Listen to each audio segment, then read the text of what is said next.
Muito boa noite a todos. Que Deus, nosso Pai, Jesus, nosso Divino Mestre, possam abençoar as nossas lutas e nos tornarmos pessoas melhores. Meus irmãos, primeiro eu queria falar mais uma vez da alegria de estar aqui presente nessa casa. Agradecer o convite e a lembrança desse amigo querido do coração, Domingos.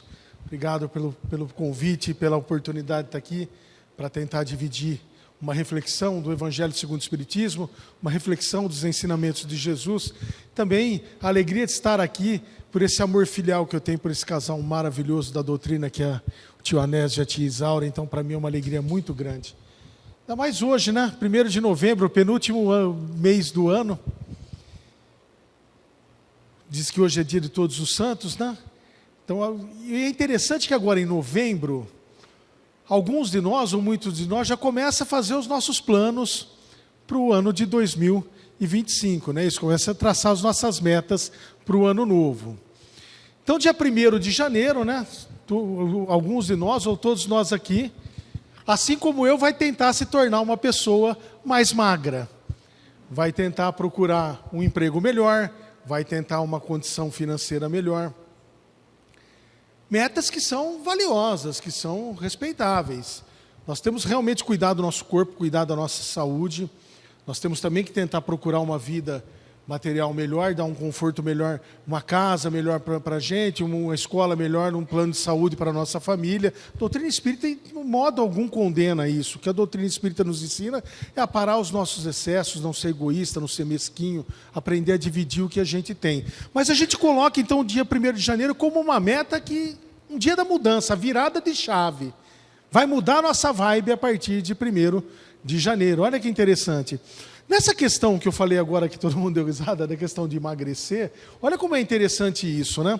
A gente se compromete, então, que 1º de janeiro a gente vai mudar os nossos hábitos alimentares. Então, o que a gente faz? Chega na última semana agora de dezembro, a gente come que nem um louco. Por quê? Porque dia 1º de janeiro a gente vai parar. Então, no dia 31 de dezembro, a gente à noite vai lá para fazer a ceia. Primeiro que a gente compra comida, faz comida para o triplo de pessoas que a gente vai convidar para a festa nossa do Réveillon. Então a gente come, mas come um absurdo. Aí chega no dia 1º de janeiro, você fala assim, nossa, mas sobrou tanta comida. E tem um agravante. Dia 1º de janeiro agora de 2025 cai numa quarta-feira. Brasileiro nenhum começa nada numa quarta-feira. Quarta-feira é um dia chato da semana. Você acha que eu vou começar um regime, uma dieta numa quarta-feira? A gente só vai começar na segunda-feira, porque brasileiro só começa alguma coisa na segunda-feira. Então a gente ganha 6 dias nessa brincadeira de virar a chave, de mudar a vibe. Mas segunda-feira, 6 de janeiro de 2025, eu vou começar a comer uma quitanda por dia. Não é isso que a gente faz? A gente para de comer tudo e começa a comer mato. Só vê coisa verde na frente. O que acontece com a gente? Chega no dia 20 de janeiro, 25 de janeiro, você não aguenta mais ver mato na frente.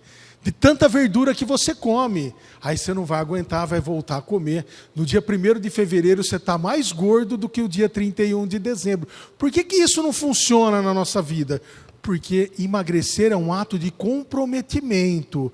É uma meta a médio ou longo prazo. É uma mudança de atitude, é uma mudança de chave, é uma mudança de vibe. Eu tenho que colocar na minha cabeça que eu tenho que fazer uma atividade física, que eu tenho que regrar a minha alimentação. E nesse ponto, se eu colocar isso na minha cabeça, aí eu vou conseguir efetivamente me tornar uma pessoa mais magra. Mas muito mais do que as metas materiais que eu estou pensando para o meu corpo físico, de melhorar o meu trabalho, de tentar melhorar a minha condição financeira, de tentar dar uma vida melhor do ponto de vista material para a minha família, eu preciso pensar o seguinte, quais são as metas espirituais que eu vou traçar para 2025? Eu estou pensando nisso agora, no mês de novembro, que eu vou começar a fazer minhas metas. Como que em 2025, do ponto de vista espiritual, eu consigo ser uma pessoa melhor? Porque essa preocupação também tem que ser verdadeiramente concreta na nossa vida. Se nós vamos fazer metas para o dia 1º de janeiro, vamos pensar também nas metas espirituais. Já que o ano novo tem um simbolismo muito forte para mudança de hábito, vamos também melhorar do ponto de vista espiritual. Porque a mensagem que a gente vai trazer hoje, palavras de Jesus Cristo, no Evangelho de Mateus, narrado lá no Sermão da Montanha, no Evangelho de Mateus no capítulo 7 e no Evangelho de Lucas no capítulo 6, Tem muito a ver com o que a gente vive no nosso dia a dia. E que a gente também precisa virar essa chave. Também a gente precisa mudar o nosso conceito em relação ao que a gente vem fazendo. Quando Jesus abre o capítulo 7 do Evangelho de Mateus dizendo: não julgueis para não sermos julgados. Olha as palavras do Cristo. Cristo diz para que a gente não julgue para não ser julgado. Para a gente entender isso e ver como a gente coloca isso no nosso dia a dia, até como uma meta, já que novembro é o mês que a gente começa a fazer nossas metas para 2025, Jesus veio nos trazer uma mensagem de libertação, falando de um Pai de amor e misericórdia que nos educa. O primeiro ponto que eu tenho que entender, para ter essa mudança de chave, já que Jesus traz uma proposta de Deus para a nossa vida, será que efetivamente eu acredito em Deus? Será que realmente eu acredito em Deus? Se você pegar a primeira obra básica da doutrina espírita, o Livro dos Espíritos, primeira obra básica, Kardec fala que a espinha dorsal de toda a doutrina espírita é o Livro dos Espíritos. A primeira pergunta da primeira obra básica, Kardec faz para a espiritualidade no seguinte sentido. Kardec pergunta: o que é Deus? O Espírito da Verdade responde: inteligência suprema, causa primária de todas as coisas. Resposta bonita, né? Do Espírito da Verdade. Interessante que Kardec não pergunta quem é Deus, Kardec pergunta o que é Deus. E o Espírito da Verdade responde: inteligência suprema, causa primária de todas as coisas. Resposta muito bonita. Olha que legal ser espírita e dizer para as pessoas: olha, eu sou espírita e o conceito que nós temos de Deus é que é uma inteligência suprema, a causa primária de todas as coisas. Mais ainda, o Espírito da Verdade no Livro dos Espíritos vai dizer para Kardec que Deus é onipotente, ou seja, para Deus nada é impossível, tudo para Deus é possível. Vai dizer ainda que Deus é onisciente, sabe de tudo o que acontece na vida de todos os seus filhos. Qualquer coisa que eu esteja atravessando, qualquer pensamento que eu tenha, é de conhecimento de Deus, porque Ele é onisciente. E o Espírito da Verdade também diz a Kardec que Deus é onipresente, está em todos os lugares. Por fim, o Espírito da Verdade diz que Deus é soberanamente justo e bom. Tudo muito bonito. Inteligência suprema, causa primária de todas as coisas, onipotente, onipresente, onisciente, soberanamente justo e bom. Mas eu acredito nisso. Para eu traçar uma meta de seguir os ensinamentos de Jesus, eu tenho que realmente colocar na minha cabeça que eu não posso mais usar a máscara de ser cristão, como a irmã do Fox diz. A irmã do Fox dizia: o espírita precisa parar de usar máscara. Tem que ser cristão a todo momento, tem que praticar o evangelho, tem que ser na conduta do dia a dia. Para isso, qual é o significado de Deus na minha vida? Mais do que isso, qual é o significado daquele que veio com a mensagem de libertação, que era Jesus Cristo? Será que realmente eu acredito que Jesus Cristo é o modelo e guia da humanidade, como o Espírito da Verdade diz a Kardec no Livro dos Espíritos, que Ele é o governador planetário, que Ele é o caminho, a verdade, a vida, que ninguém vai ao Pai senão por Ele, que Ele é o pão vivo descido dos céus, que quem come desse pão tem vida eterna? Eu acredito efetivamente em Jesus Cristo? Qual é a importância que o Cristo tem na minha vida? Para eu poder entender essa situação de não julgar. Agora vamos fazer uma reflexão honesta aqui para trazer para o nosso dia a dia. Nós julgamos as outras pessoas? Essa pessoa que diz para não julgar, para não ser julgado, passa na sua encarnação aqui entre nós por dois julgamentos. Um pelo Sinédrio e o outro por Roma. Ele passa por um julgamento pelos judeus e um julgamento por Roma. Dois julgamentos extremamente injustos, carregados de nulidades. Enfrenta isso com serenidade e vai para a cruz. Ele passa por dois julgamentos e foi extremamente injustiçado e acaba morrendo crucificado. A pior pena, a mais humilhante pena que um ser humano poderia sofrer à época que Jesus estava aqui entre nós encarnados. Morre crucificado. Então, será que a mensagem dele eu tenho conseguido entender?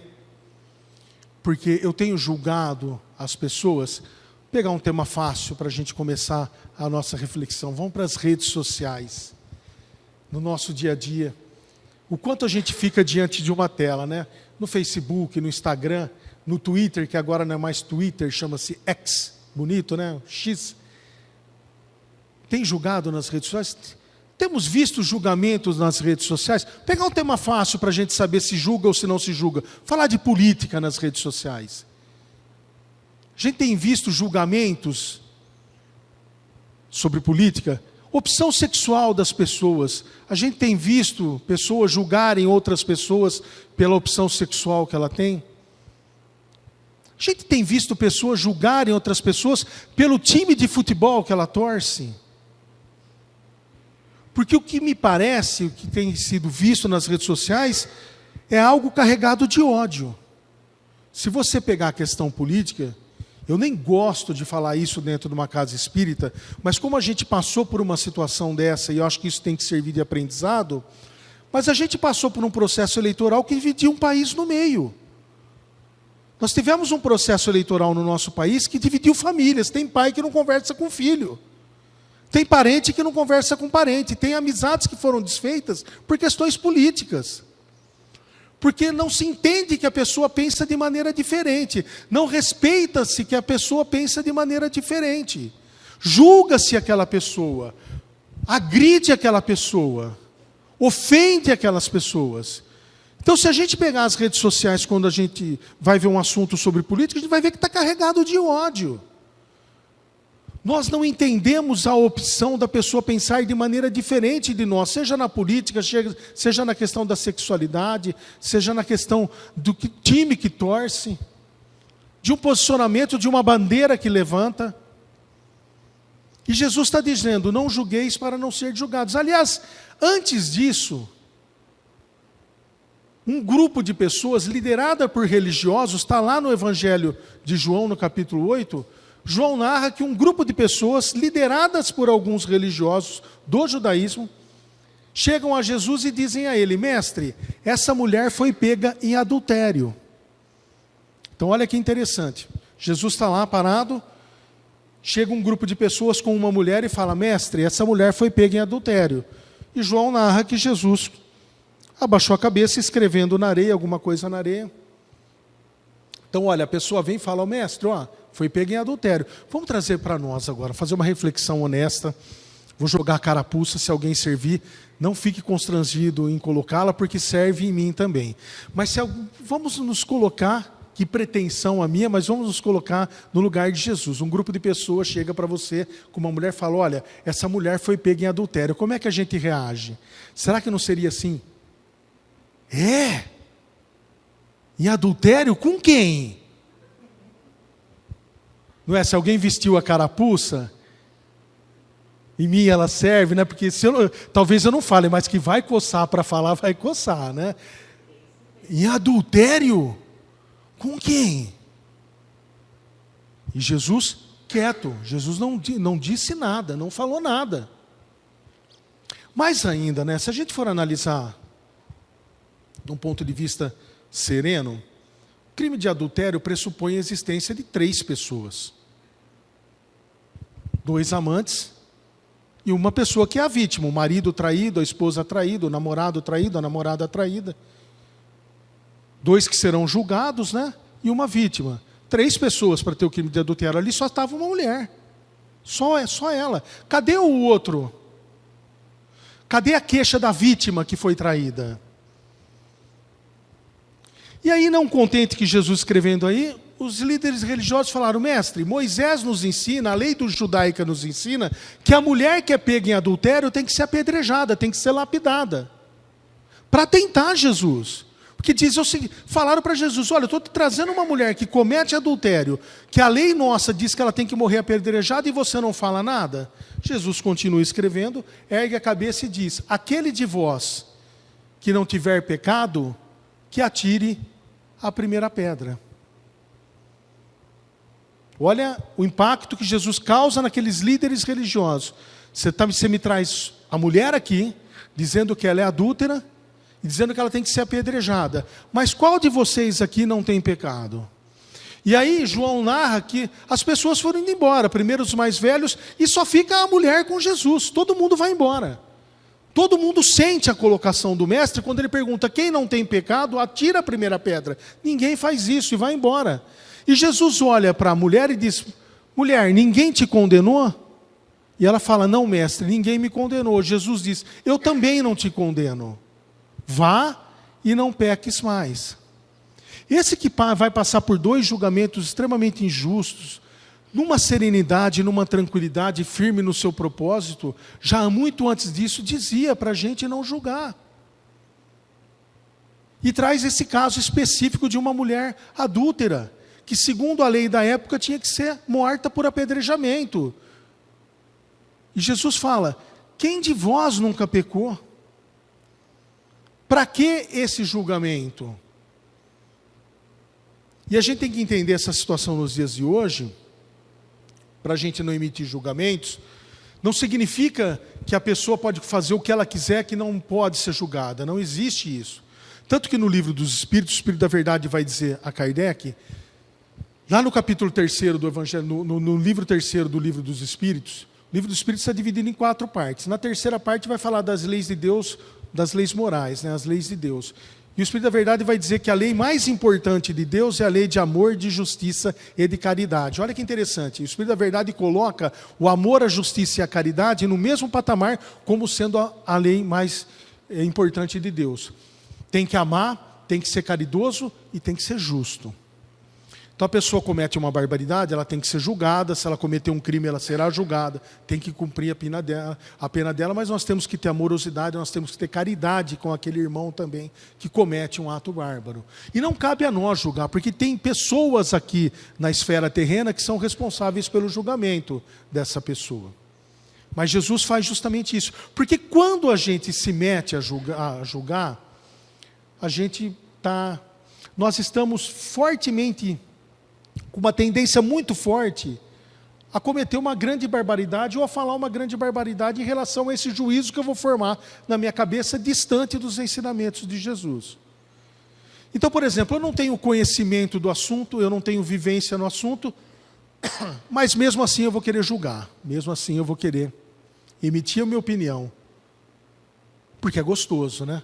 Você querer analisar de fora para julgar o outro, é uma coisa que também coça a gente. Eu quero emitir minha opinião, quero falar, estou de fora, né? Quem está de fora vê muito melhor. Quando Jesus está dizendo: olha, para com isso, né? Então, por exemplo, se eu não tenho conhecimento, se eu não tenho vivência, eu posso falar as maiores barbaridades que um ser humano pode pronunciar. Vou dar um exemplo. Eu não tenho conhecimento sobre o assunto e eu falo que todo dependente químico é bandido. Todo mundo que usa droga não presta porque é bandido. Tá. Vamos analisar isso de uma maneira cristã. Você sabe o que levou essa pessoa dependente química a usar droga? Você tem conhecimento da vida que ela tem, do que ela passou, o problema que ela vivencia? Quais as oportunidades que ela teve na vida e quais as portas das oportunidades que para ela foram fechadas? Você tem conhecimento, você tem vivência da doença, da dependência química? Tem algum parente, passou com esse problema dentro de casa? Sabe como é que funciona a questão da dependência química? Eu trabalho no hospital psiquiátrico há 26 anos. Eu posso garantir para vocês que o maior entrave ao tratamento da dependência química é o preconceito que as pessoas têm em relação a quem usa droga, a quem tem algum tipo de transtorno mental. O maior entrave no tratamento de uma pessoa que está tentando se distanciar das drogas é o preconceito que as pessoas têm em relação a ela que usa a droga, que é nosso irmão, que está no mesmo processo de evolução espiritual que nós, está no mesmo barco, que acerta, que erra, do mesmo modo que a gente.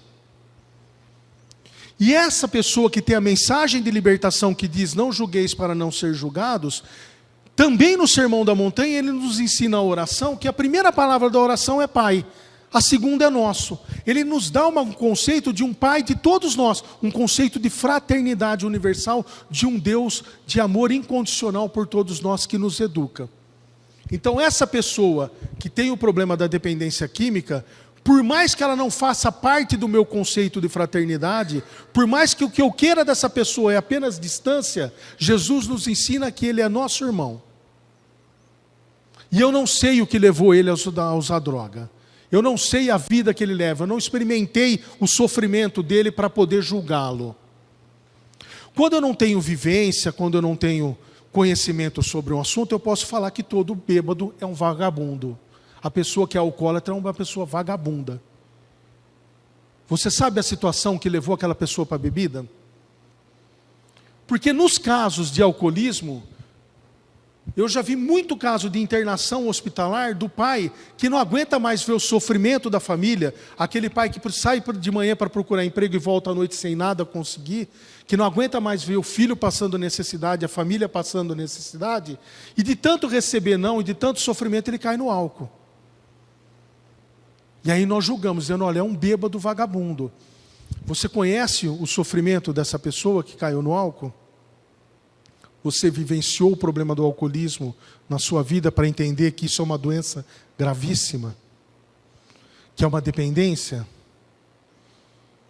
Porque se Jesus diz para não julgar, para não ser julgado, como é que eu posso emitir uma opinião se eu sequer conheço essa pessoa?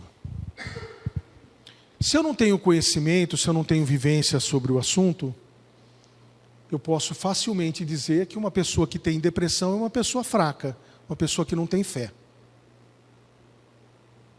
Olha que interessante o julgamento que a gente faz de uma pessoa que tem uma doença com D maiúsculo, que nesse ano de 2024 é a doença que mais incapacita para as relações de trabalho, que até 2030, segundo a OMS, vai ser a doença que mais incapacita para qualquer outra atividade do ser humano. E segundo a OMS, até 2050, 1 em cada 2 pessoas no mundo, se nada for feito, terá depressão. Então, se do ponto de vista espiritual nada for feito, até do ponto de vista material, na questão de saúde pública, se nada for feito em relação ao avanço da depressão, em 2050 a gente está condenado a morar num país que nada produz. Porque a pessoa não tem capacidade de produzir, não tem capacidade de trabalho, não tem capacidade de se relacionar. E olha que coisa interessante, uma pessoa que tem depressão é uma pessoa que remoe o passado, se relaciona negativamente com o presente e projeta um futuro extremamente pessimista. Ela sofre nos 3 tempos. Depressão é uma doença com D maiúsculo. E tem tratamento. E qual é o conceito que eu tenho de uma pessoa depressiva? Pessoa que não tem fé, pessoa fraca. Você já passou por um problema de depressão na sua vida? Teve caso na família de caso grave de depressão para poder estar julgando? Nós aqui no Brasil fechamos 2023 com 5,8% da população brasileira em processo depressivo. 11 milhões e 700 mil brasileiros sofrem com a depressão. Quase 6% da população. Olha que interessante, eu julgo. E é uma doença. Aliás, quando eu for lidar com a doença, sob o ponto de vista da doutrina espírita, quando eu for estudar a doença, sobretudo a doença psicossomática, começa na mente e reflete no corpo físico, a primeira coisa que eu tenho que fazer, e não tem negociação, é procurar um médico. Então, se eu passo por uma doença, um processo de doença, ou comigo, ou com um ente querido, o primeiro passo é procurar um médico, segundo a doutrina espírita, não tem. Às vezes eu falo assim, não, mas essa doença é meu karma, eu tenho que desencarnar com ela. Quem te falou isso? Sinto muito, meu querido, mas está perdendo a encarnação. Aliás, nós vemos muito o espírita dizer que a doença redime o espírito. A doença tem um propósito na vida de quem é espírita e ela serve para redimir o espírito. É quase uma verdade. Porque a verdade absoluta é o seguinte, não é a doença que redime o espírito, é o que você faz com a doença. É a luta contra a doença que redime o seu espírito. Só que uma pessoa num processo já grave de depressão, ela não tem mais condições de sozinha lutar contra a doença. Ela perdeu essa capacidade. Ela sofre o passado, ela sofre no presente, ela vai sofrer no futuro. A última coisa que a pessoa que tem depressão precisa é de alguém que a julgue. É a última coisa que ela precisa. O que ela precisa é de alguém que a acolha, de alguém que entenda o sofrimento dela. É isso que é necessário. É olhar no olho dessa pessoa e dizer para ela, vamos procurar um médico. É olhar no olho dessa pessoa e dizer, vamos nos aproximar de Deus. olha, vamos voltar para a religião. Não é chamar ela para vir no centro espírita, porque às vezes essa pessoa que está passando por esse problema, ela não é espírita. E ela não vai querer vir no centro. Então não diga para ela, ó, vamos lá no portal da luz que você vai ser curada da depressão. Não prometa para uma pessoa algo que você não vai conseguir cumprir. O que aquela pessoa precisa é realmente a religião de volta, o vínculo com Deus. O sentido estrito da palavra religião, a religação com Deus. Que religião você é? Eu sou evangélica. Eu vou no culto com você. Eu sou espírita, mas eu te acompanho no culto. O que você precisa é procurar Deus na sua vida novamente. Eu sou católico. Eu vou com você na missa. Eu sou espírita, mas te acompanho na missa. Eu frequentava um centro de umbanda. Eu vou no terreiro com você. Mas o que você precisa é, novamente, procurar seus laços com Deus. Sabe, olhar no olho daquela pessoa e dizer para ela, calma, tem sim uma luz no fim do túnel. É um momento difícil, sofrido, mas você vai se tratar do ponto de vista médico e você vai se tratar do ponto de vista espiritual, se religando novamente a Deus, e eu vou estar do seu lado, eu vou estar te ajudando nisso. Sabe, porque ela começa num desânimo, num simples desânimo. Todo mundo fala que o gatilho da depressão é a tristeza. Não é. O primeiro gatilho da depressão é o desânimo. É o estar desanimado. Quem de nós aqui não desanima nos dias de hoje? Qualquer um que está encarnado no planeta Terra está sujeito ao desânimo. Por mais elevado espiritualmente que seja, vai ter dia que vai desanimar. Olha que interessante. O nosso querido, amado e abençoado Chico, um dia chegou para trabalhar no centro. Aquela fila de pessoas para serem atendidas, isso é narrado no livro Rindo e Refletindo com Chico Xavier, do Richard Simonetti. Ele chega para trabalhar, cabeça baixa, triste, cabisbaixo. Emmanuel na porta do centro, Emmanuel que é o guia espiritual dele, o anjo de guarda de Chico. Emmanuel olha para Chico e fala, Chico, meu querido, aconteceu alguma coisa? Está de cabeça baixa, está triste, não recebeu nenhuma notícia ruim, nenhum telefonema, aconteceu alguma coisa que eu não estou sabendo? E Chico, naquela pureza, naquela simplicidade dele, fala para o guia espiritual dele, para Emmanuel, não, Emmanuel, eu tenho me sentido triste, não tem nem motivo aparente, mas faz alguns dias que eu tenho me sentido entristecido, mas vai passar, calma, eu já vou atender essas pessoas que precisam falar comigo. E aí Chico senta, entra no centro, cumprimenta as pessoas, senta para começar a psicografar. A hora que ele senta, Emmanuel fala para Chico uma das coisas mais bonitas que talvez eu já tenha lido na doutrina espírita. Emmanuel fala para Chico, Chico, meu irmão, solta o lápis, fecha o caderno, vai para o teu quarto, tranca a porta e chora. Ajoelha e pede força para Deus para continuar. Deus sabe dos seus problemas, e o livro do Espírito fala que Deus é onisciente, Deus sabe dos seus problemas e Ele vai te ajudar. Se tranca lá dentro e eu te garanto que nenhum encarnado, nem desencarnado lá dentro vai entrar, eu não vou deixar. Lá dentro vai ser só você e Deus, mas lá dentro abre as portas, as comportas de lágrimas do seu coração para Deus. Pede força, Chico, pede ajuda que Deus vai te ajudar. Esse desânimo vai passar. Chora o quanto for necessário, não se preocupa com o tempo. Mas a hora que você terminar de chorar, você vai no banheiro, lava o teu rosto e bota um sorriso na tua cara. Porque o sofrimento no coração é seu, mas o sorriso que você tem que pôr na sua cara são dessas pessoas que estão aí fora precisando da tua ajuda. O que Emmanuel quis dizer para Chico? Olha, não adianta você querer falar que está desanimado, você vai ter que trabalhar. De maneira nenhuma. Emmanuel ensina a Chico que todos nós estamos sujeitos a estar desanimados. E que às vezes o que falta para a gente é ajoelhar e pedir força para Deus para continuar. É através de uma oração se ligar a Deus e pedir ajuda para enfrentar a situação, para enfrentar a dificuldade. Ninguém mais que o Chico sabia o que era uma dificuldade na vida. Chico teve uma vida repleta de dificuldades. Aliás, Chico dizia que agradecia a Deus todos os dias pelas dificuldades que ele enfrentava no dia a dia. Porque ele dizia que uma pessoa que não tem dificuldade do ponto de vista espiritual, ela não evolui. E desanimou.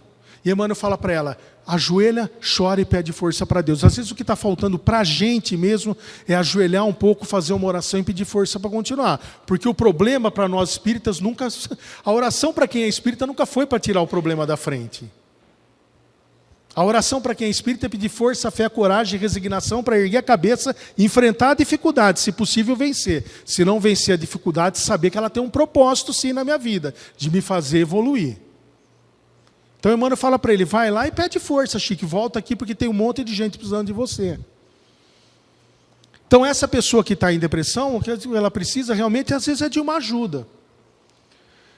Mais interessante do que isso, a depressão é um gatilho poderosíssimo para um erro que, sob o ponto de vista de todas as religiões, é um erro de gravíssimas proporções, que é o suicídio.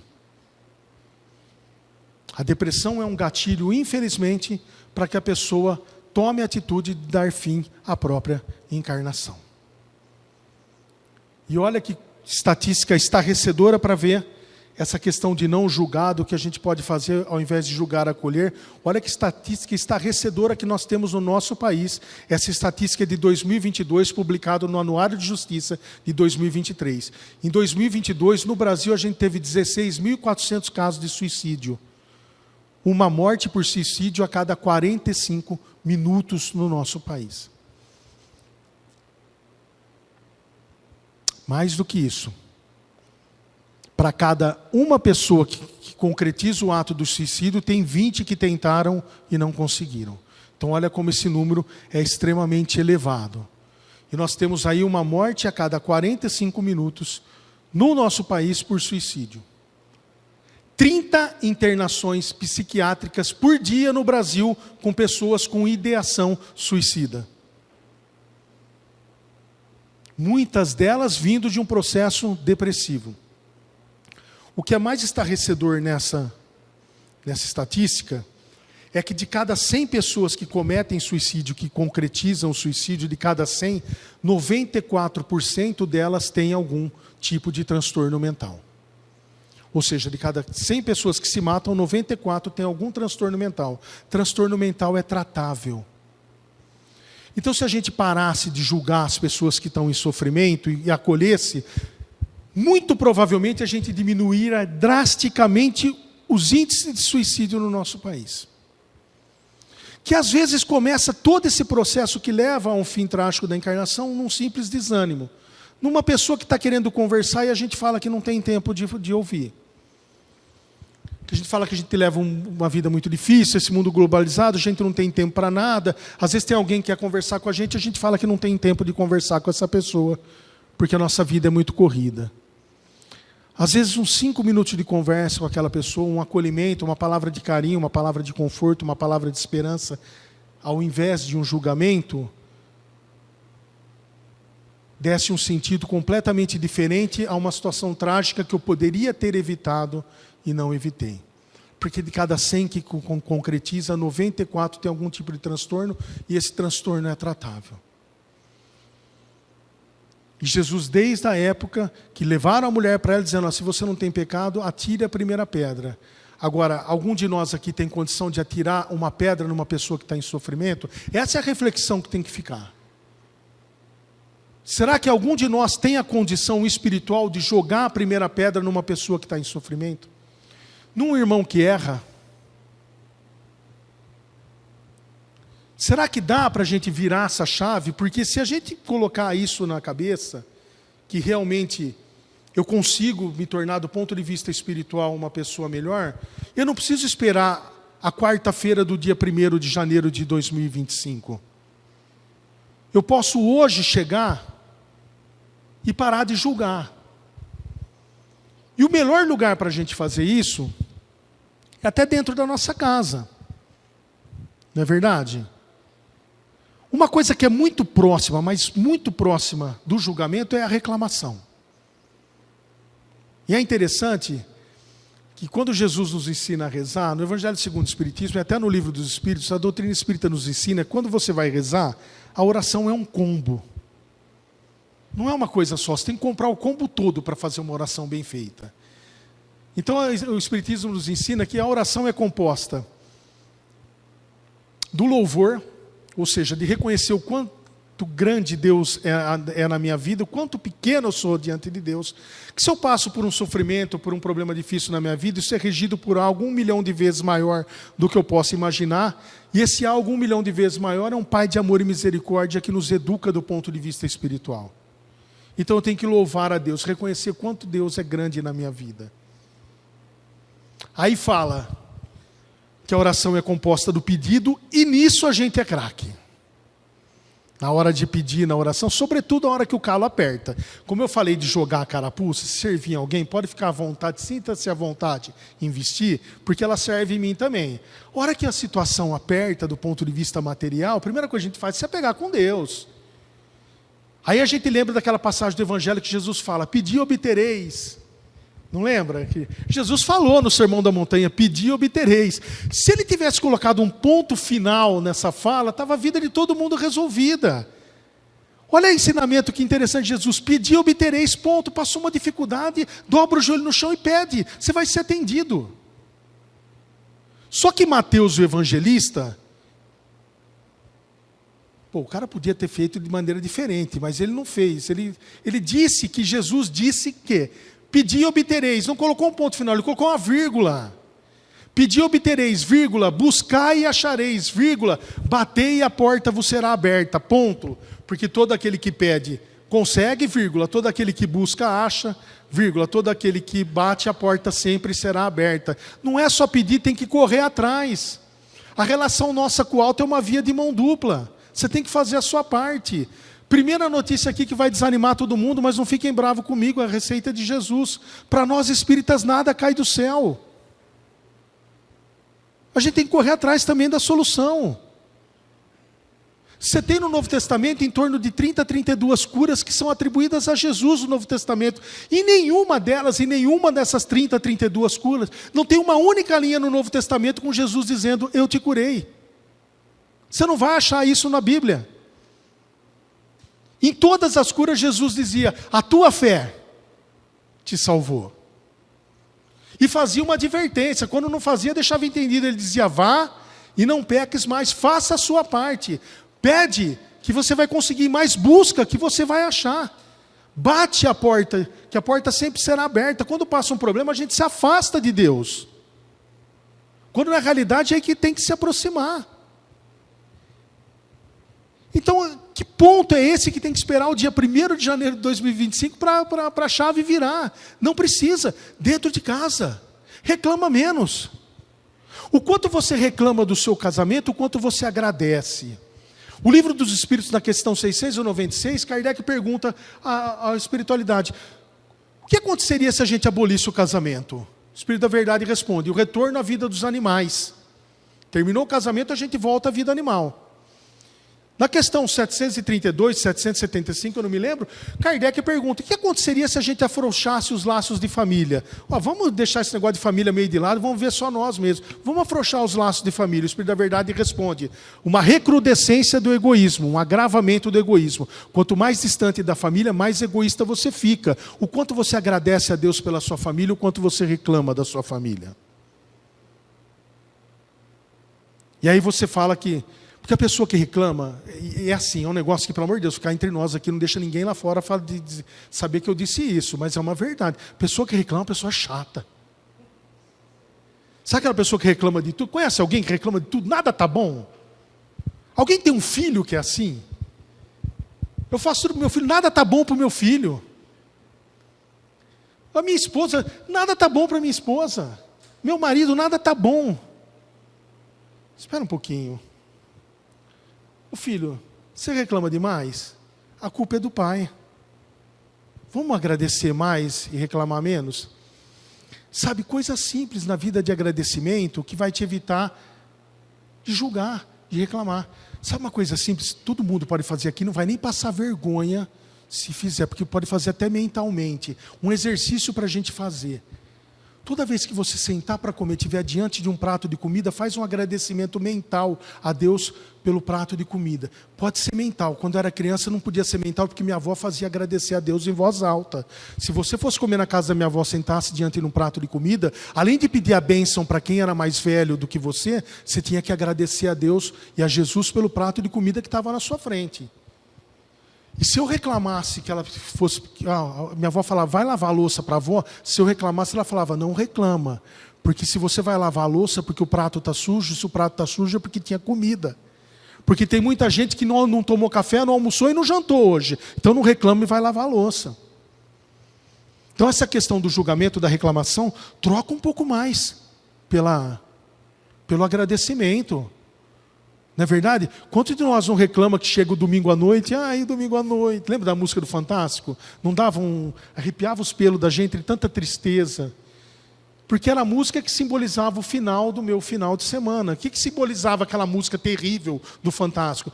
Que estava chegando a hora de acordar na segunda-feira, 5 horas da manhã, uma semana extenuante de trabalho, tenho que aguentar meu chefe, eu tenho uma semana que eu não vou aguentar, meu Deus do céu, que sofrimento, que vida difícil, como eu sofro, mas Deus quis assim. Não era assim que a gente pensava no domingo à noite? A USP de São Paulo tem um estudo científico publicado que aquela música causava depressão nas pessoas. O Fantástico tirou a música. Lembra que depois do Fantástico passava um programa chamado Sai de Baixo, um programa humorístico? O programa Sai de Baixo diminuiu em 6% o número de suicídios no Brasil. Estudo da USP. Porque a falta do agradecimento e o reclamar da tua postura diante da segunda-feira de manhã te levava a um processo de desânimo que caminhava para uma tristeza, caminhava para um processo depressivo. Estudo da Universidade de São Paulo. Publicado em revista científica. E aí na segunda-feira de manhã, 6 horas, você está tomando café com um mau humor insuportável. Do ponto de vista cristão, você tem que lembrar que a hora que você está 6 horas da manhã, tomando café num mau humor insuportável, porque você tem que ter uma semana extenuante de trabalho, tem muito pai de família que adoraria estar tomando café, empregado, podendo sustentar a família, e não conseguiu isso, e eu ainda por cima vou dizer que ele é um bêbado vagabundo. Qual é a chave do não julgar que eu ainda não entendi nas palavras do Cristo? Por isso, meus queridos irmãos, a mensagem do Cristo é muito clara nesse sentido. O dia 1º de janeiro você esquece. A partir de hoje, nas redes sociais, dentro de casa, menos reclamação, mais agradecimento, sem julgamento, procura ajudar. Ao invés de julgar, veja o que você pode fazer em prol da evolução espiritual daquela pessoa. Porque nós temos uma ferramenta poderosíssima de libertação espiritual. Nessa pessoa que eu digo acreditar que é Jesus, e a gente acredita mesmo dizendo que eu acredito, não acredito, acredita sim. Só tem que praticar. Só tem que fazer o que Francisco de Assis dizia. Vai e prega o evangelho. Se necessário, use palavras. Fala menos, age mais. Vai para a rua, mostra que é cristão. Mostra, eu sou espírita e tenho condição de mudar a vida de muita gente que precisa da minha ajuda. Olhar no olho da pessoa e dizer, vamos dividir esse sofrimento, vamos te ajudar. Vamos em frente, porque o propósito nosso não precisa esperar 1º de janeiro, não. Está com fome agora, vamos resolver. Está sem emprego, vamos resolver. Mas leva o evangelho à sua frente e acredita potencialmente que Jesus Cristo é o caminho, a verdade e a vida. E que ninguém vai ao Pai senão por Ele. Meus queridos irmãos, eu queria do fundo do meu coração agradecer a atenção e a paciência de vocês terem me ouvido. E que a paz do nosso Mestre Jesus permaneça conosco agora e sempre. Muito obrigado.